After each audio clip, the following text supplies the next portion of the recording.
warahmatullahi wabarakatuh. Perkenalkan, nama saya Tessa Sapitri, program studi pendidikan guru sekolah dasar di Universitas Muhammadiyah Tasikmalaya. Video ini ditujukan untuk memenuhi salah satu tugas mata kuliah Al-Islam Kemuhammadiyahan 3 atau AIK 3. Di video kali ini saya akan membahas tentang integrasi Islam dan ilmu pengetahuan.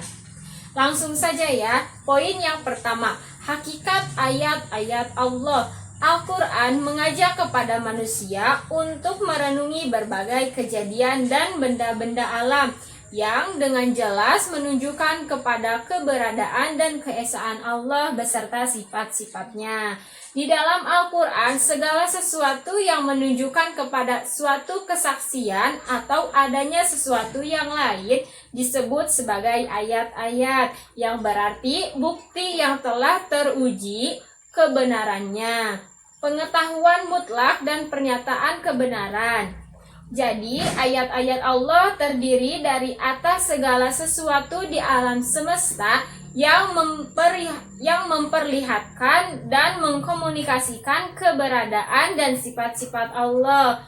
Mereka yang dapat mengamati dan senantiasa ingat akan hal ini akan memahami bahwa seluruh jagat raya hanya tersusun atas ayat-ayat Allah. Hal ini sebagaimana Allah telah menstimulus kepada manusia agar bisa melihat dan mempelajari alam dan seisinya, karena di sanalah Allah menunjukkan kebesarannya kepada para makhluknya.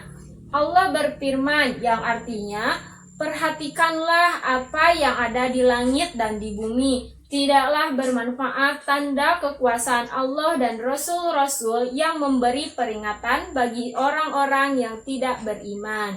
Quran Surat Yunus ayat 101. Berdasarkan ayat tersebut, sebenarnya inilah yang dilakukan oleh para pengembang ipteks pada umumnya, yaitu melakukan observasi dengan penuh perhatian untuk dapat jawaban dari pertanyaan bagaimana proses itu terjadi. Memeriksa alam semesta dapat diartikan membaca ayat Allah yang dapat merinci dan menguraikan serta menerangkan ayat-ayat dalam Al-Quran yang merupakan garis kitab suci sendiri. Alam semesta serta proses yang terjadi di dalamnya sering dinyatakan sebagai ayat Allah. Dengan demikian, menjadi kewajiban bagi manusia untuk dapat melihat ayat-ayat Allah, mengenal Sang Pencipta yang menciptakannya dan segala sesuatu yang lain, menjadi lebih dekat kepadanya, menemukan arti keberadaan dan kehidupannya, dan menjadi orang yang beruntung dunia akhirat. Segala sesuatu, nafas manusia, perkembangan politik dan sosial, keserasian kosmik di alam semesta, atom yang merupakan materi terkecil, semuanya adalah ayat-ayat Allah dan semuanya berjalan di bawah kendali dan pengetahuannya, menaati hukum-hukumnya. Menemukan dan mengenal ayat-ayat Allah memerlukan kerja keras individu.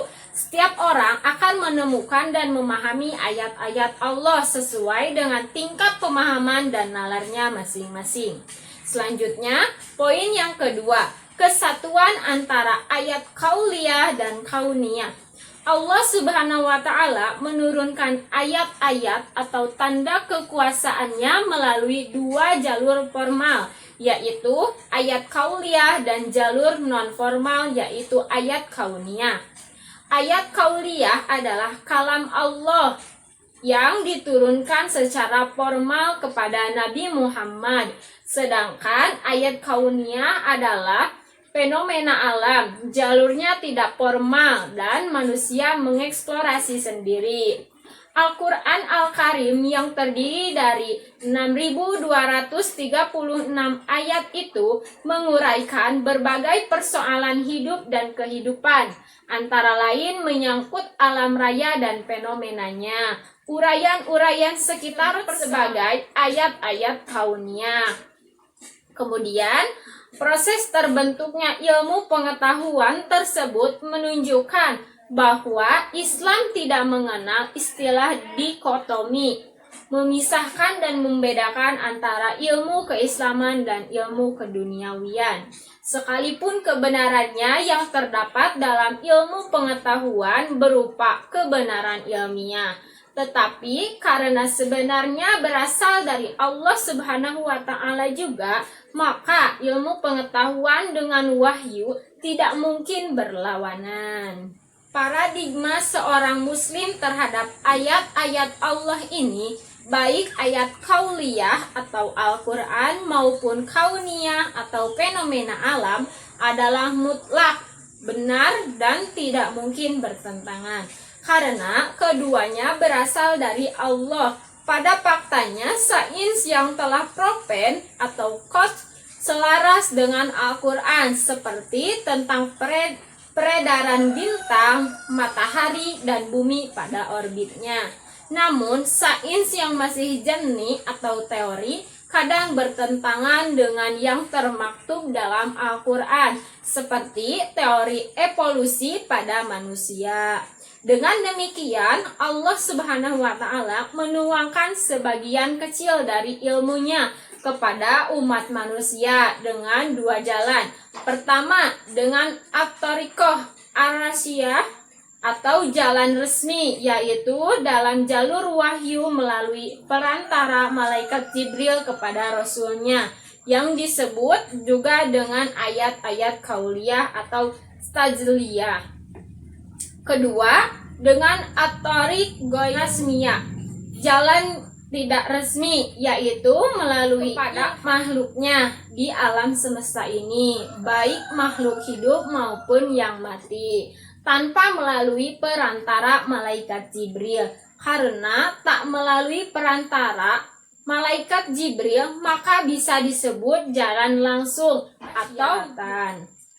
Kemudian jalan ini disebut juga dengan ayat-ayat kauniyah.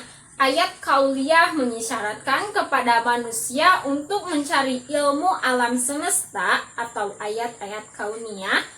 Oleh sebab itu manusia harus berusaha membacanya, mempelajari, menyidiki, dan merenungkannya untuk kemudian mengambil kesimpulan. Selanjutnya, poin yang ketiga, interkoneksitas dalam memahami ayat kauliyah dan kauniyah. Secara garis besar, Allah menciptakan ayat dalam dua jalan. Keduanya saling menegaskan dan saling terkait satu sama lainnya. Hal ini membuktikan bahwa kemampuan manusia untuk memahami keduanya adalah keniscayaan. Allah tidak hanya memberikan perintah untuk sekedar memahami ayat-ayat Allah berupa kauliyah, tetapi juga untuk melihat fenomena alam adalah ayat Allah Subhanahu wa Ta'ala yang tidak tertuang dalam bentuk perkataan Allah untuk dibaca dan dihafal. Tetapi alam adalah ayat Allah yang semestinya dieksplor dan dibagi sedalam-dalamnya untuk semakin manusia mendekatkan diri kepada kekuasaan Allah. Untuk interkoneksitas antara ayat kauniyah dengan ayat kauliyah didasarkan pada firman Allah sebagai berikut, yang artinya yaitu orang-orang yang mengingat Allah sambil berdiri atau duduk dalam keadaan berbaring, dan mereka memikirkan tentang penciptaan langit dan bumi, seraya berkata, "Ya Tuhan kami, tiadalah Engkau menciptakan ini dengan sia-sia. Maha suci Engkau, peliharalah kami dari siksa neraka." Quran Surat Al-Imran ayat 191.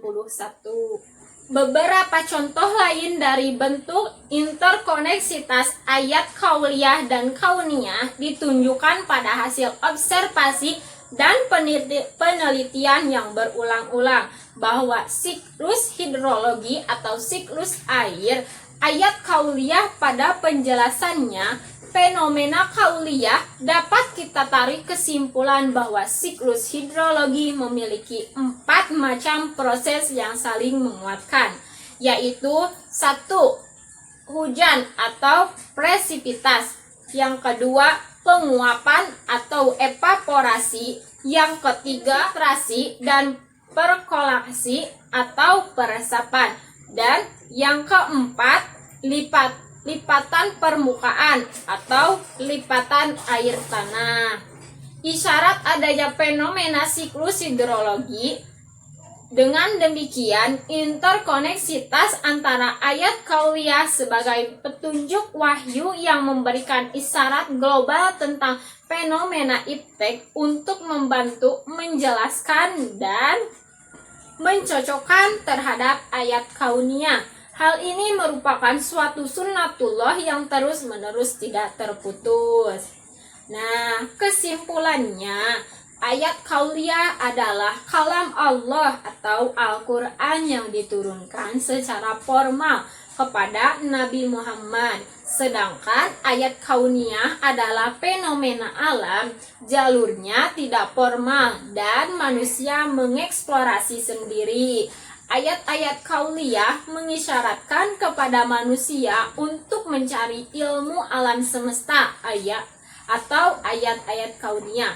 Oleh sebab itu, manusia harus berusaha membacanya, mempelajarinya, menyelidiki, dan merenungkannya untuk kemudian mengambil kesimpulan.